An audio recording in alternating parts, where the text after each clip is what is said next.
안녕하세요. 저는 45살을 바라보고 있는 평범한 여자입니다. 어디서도 말하지 못했던 속에 있는 저의 이야기를 풀어보고자 글을 한번 써봐요. 저는 몇 년 전 결혼을 전제로 만나고 있던 한 남자와 관계를 끝내고 혼자서 열심히 살아가고 있습니다. 지금 생각해보면 그 남자는 사기꾼이 맞는 것 같아요. 저는 그 사람과 36살 때 만났는데 그때 제 나이가 30대 중후반이었음에도 불구하고 저는 결혼 생각은 전혀 없었고 오로지 돈 생각뿐이었던 것 같아요. 삶에 너무 찌들어 있기도 했고 결혼은 사치라는 생각이 너무 강해서 사랑에 관심이 없었습니다. 제가 연애를 정말 오랫동안 안 해서 설레는 감정을 느꼈던 기억도 희미해지니 한동안은 제가 사랑을 느끼지 못하는 사람인가 라는 생각도 많이 했던 것 같아요. 그런데도 딱히 개선하려는 노력을 안 했습니다. 그런데 저에게도 연애세포란 것이 있긴 하더군요. 저는 평소에 일중독자라 주말에도 카페에 가서 컴퓨터 자판을 두드리며 업무를 보곤 하는데 저희 집 근처에 조용하고 일하기 좋은 카페가 있어요. 저는 적어도 한 달에 2번은 꼭 가서 몇 시간 동안 앉아 있다가 옵니다. 평소처럼 귀에 이어폰을 꽂고 노트북 자판을 두드리고 있는데 한 남자가 성큼성큼 다가와서는 저기 너무 마음에 들어서 그런데 혹시 전화번호 좀 주실 수 있을까요? 라고 하는 겁니다. 저는 생애 처음으로 제 번호를 달라는 사람을 보니 왠지 모르게 심장이 뛰기 시작했고 36살의 소녀스러워지더라고요. 네? 제 전화번호요? 네, 부담스러우시면 안 주셔도 괜찮아요. 그 사람은 한국인의 동양적인 얼굴과는 달랐고 외국 사람처럼 쌍꺼풀도 진하고 코도 높은 서양 사람 같았어요. 그런데 한국말도 굉장히 능숙하고 또박또박 발음을 잘하더라고요. 잘생긴 그 사람이 저도 마음에 들어서 전화번호를 건네주었습니다. 그러고 그 사람이 제 테이블로 자신의 짐을 다 옮겨서는 저희는 거기서 몇 시간 동안 시간이 가는 줄도 모르고 이야기를 나누었습니다. 이야기를 하면서 알게 된 게 그 사람은 외국인이 맞았고 지금은 한국에 들어와서 취업 준비를 하고 있다고 했습니다. 한국어를 잘하는 이유는 한국이란 나라가 너무 좋아서 한국어 공부를 굉장히 열심히 했다고 하더군요. 이름은 잭슨이라고 했어요.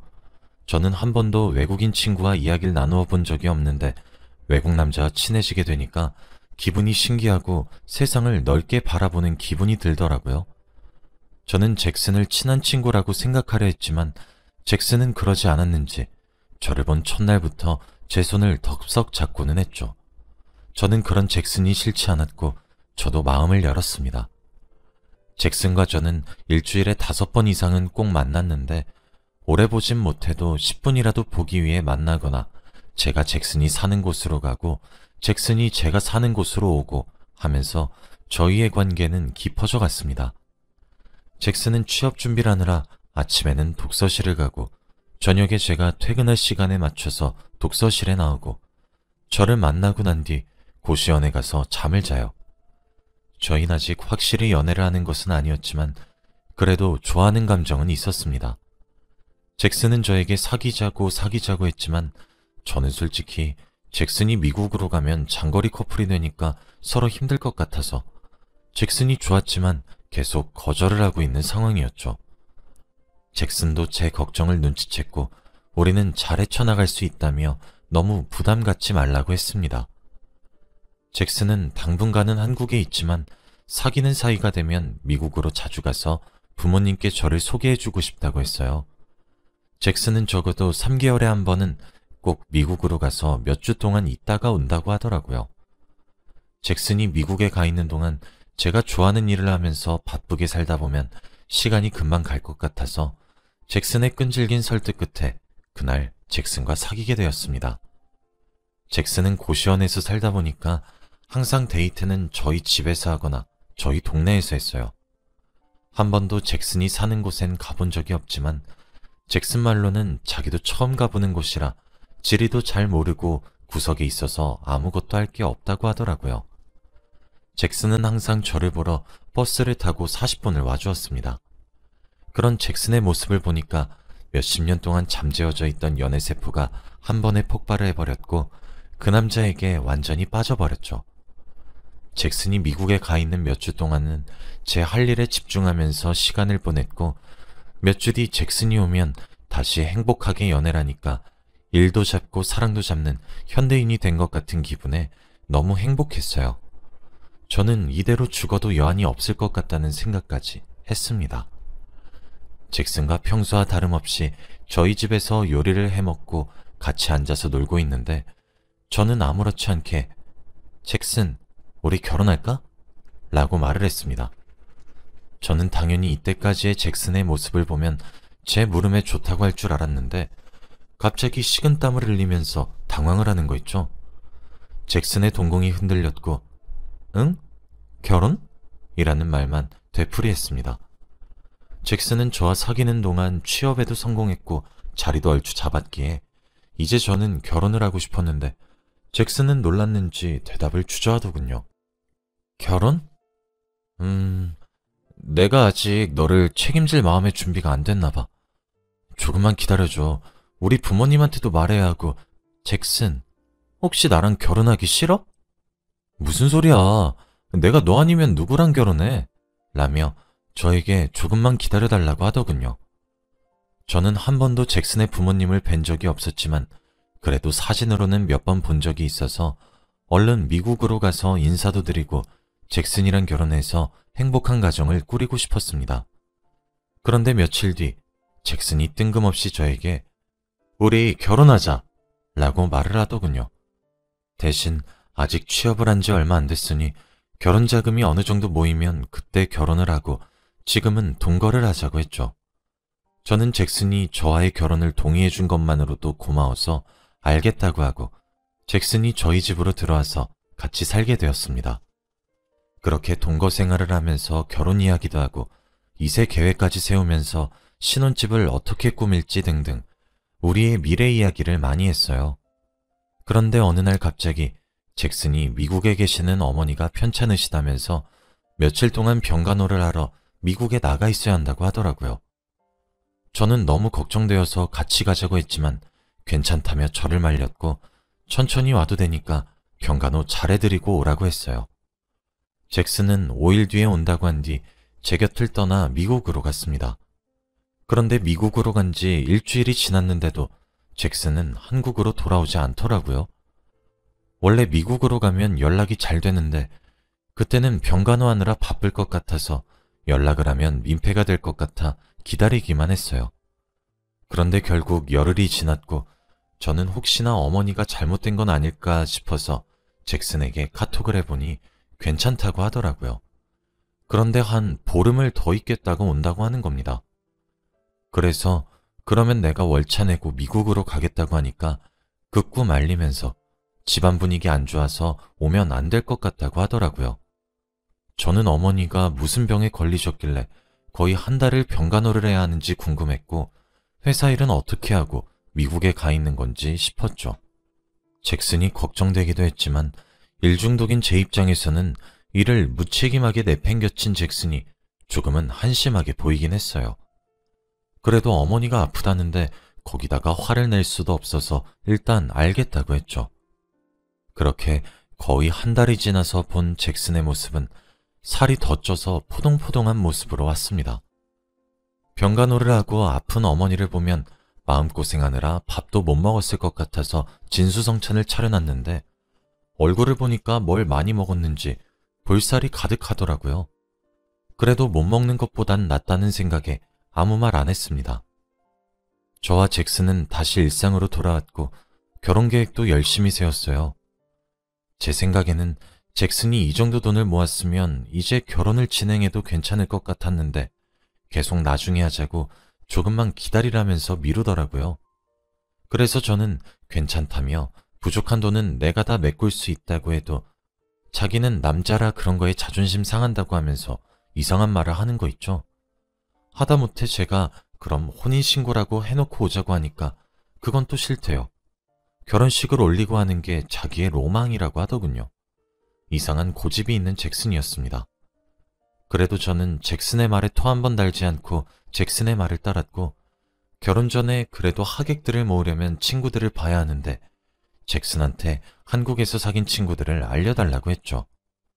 저와 잭슨은 오래 사귄 편이라 제가 SNS에 사진도 많이 올려서 친구들이 저희 커플을 다 알아요. 그런데 저는 잭슨의 주변 사람들을 단 한 명도 모르더라고요. 그래서 소개를 해달라고 해도 자기 친구들은 다 미국에 있고 회사 사람들은 하나도 안 친하다면서 한국에서 제일 처음 알게 된 사람이 저였기 때문에 친구가 없다고 하더라고요. 그래서 저는 가족들만 오셔서 하는 스몰 웨딩을 하기로 했고 자연스럽게 잭슨은 제 친구들과 친해지게 되었습니다. 친구들도 다들 잭슨의 잘생긴 외모와 말솜씨를 좋아했고 저보고 부럽다며 칭찬을 하기 시작했어요.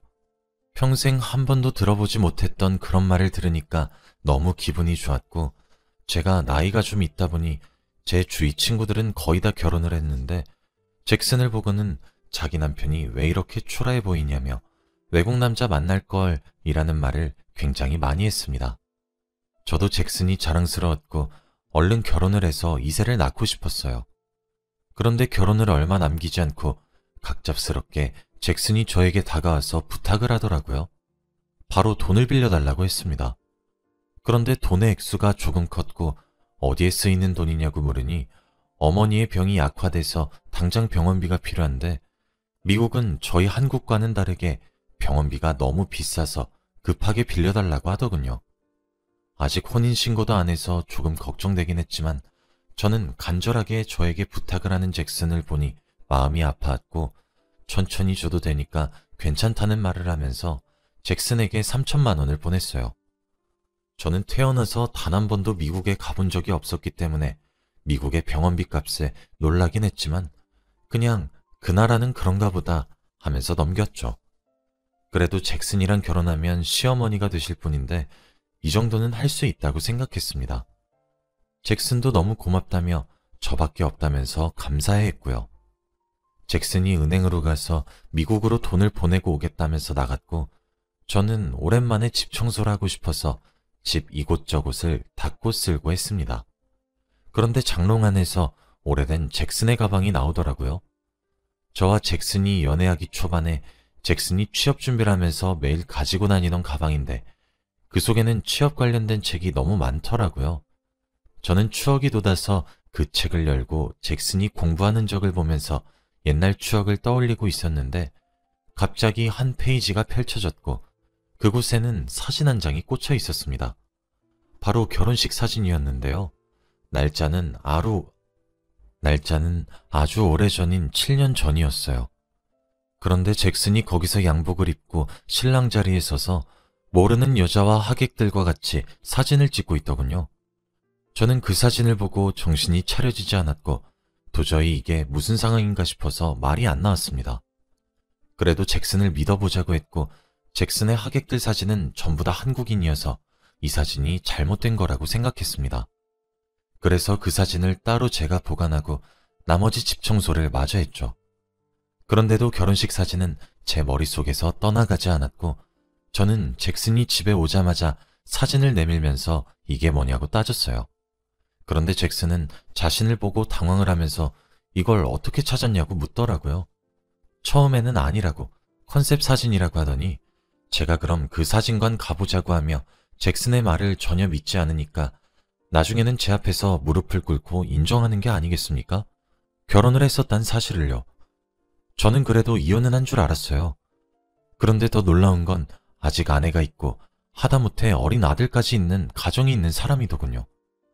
저는 한순간에 그 집안을 파탄낸 상간녀가 되고 말았습니다. 하늘이 무너졌고 드디어 잭슨이 저와 결혼과 혼인신고를 미루었던 이유를 알게 된 것이죠. 저는 바로 잭슨의 뺨을 내리쳤고 어떻게 네가 그럴 수 있냐고 울고불고 난리를 쳤어요. 그래도 화가 풀리지 않아서 네 와이프한테 전화해 라고 했습니다. 잭슨은 그것만은 안 된다며 사정사정했지만 그럼 경찰에 신고를 한다고 하니 전화를 하더라고요. 저는 바로 전화를 낚아채고 만나자고 했어요. 잭슨 없이 잭슨의 아내와 단 둘이서 커피숍에서 만났죠. 그래서 저는 1시간에 걸쳐서 저와 잭슨의 관계에 대해서 설명하고 이때까지 있었던 모든 일들을 다 말했어요. 점점 갈수록 잭슨 아내의 얼굴이 어두워지더라고요. 자기도 결혼 7년 차이고 아들이 5살이라고 합니다. 한 번도 바람길을 눈치채지 못했다고 해요. 그런데 정말 놀라운 건 알고 보니까 잭슨은 혼혈인이었고 미국은 단 한 번도 가본 적이 없다고 하더라고요. 어머니가 한국인이고 아버지가 외국인이라고 했죠. 그동안 어머니 병간호를 하러 미국에 간다는 말은 다 거짓말이었고 자기 집에 가서 아들과 아내와 행복하게 놀려고 갔던 것이었습니다. 그리고 잭슨이란 이름은 미국 이름이고 평소에는 한국 이름을 쓴다고 합니다. 한국 이름은 김철민이었습니다. 완전 토종 한국인 이름이죠. 한국말을 잘했던 이유도 알고 보니 한국에서 태어나고 자라서 그런 것이고 영어는 하나도 못한다고 하네요. 도대체 어디서부터 어디까지가 진실일까요? 너무 억울하고 화가 나서 견딜 수 없었습니다. 그리고 고시텔도 다 거짓말이었고 매일 자기 동네에 할 거 없다고 한 것도 다 거짓말이었습니다. 그리고 어머니 수술비에 쓰인 3천만 원은 바로 자기 아들의 병원비였어요. 아들은 태어날 때부터 심장이 약하게 태어나서 수술을 자주 하는데 병원비가 필요해서 저한테 가져간 겁니다. 제 남자친구 아들의 병원비를 제가 대다니요. 저와 그 여자는 한동안 말을 나누지 않았고 서로 생각 정리를 했어요. 그 여자는 아직 아이가 어려서 이혼은 힘들 것 같지만 같이 살지는 않을 것 같다고 했고 저는 김철민을 고소한다고 했습니다. 그 여자도 그게 좋을 것 같다면서 따끔하게 죗값 치르게 해달라고 했고 저는 경찰서로 달려갔어요. 그런데 경찰은 제가 하는 말들을 믿을 수 있는 증거가 없다면서 증거를 가지고 오라고 하더라고요. 제가 하는 말들은 모두 다 심증이고 물증이 없다고 합니다. 맞는 말이긴 했지만 그 사기꾼을 제 손으로 콩밥을 못 먹이는 게 너무 억울해서 어떻게든 물증을 만들려고 노력을 해봤지만 되지 않았죠. 결국 사기 증거는 찾지 못했고 저에게 빌린 3천만 원으로 신고를 했습니다. 얼마 뒤 김철민 아내의 이름으로 돈이 입금이 되었더군요. 아마 빚을 지고 돈을 갚은 것 같습니다.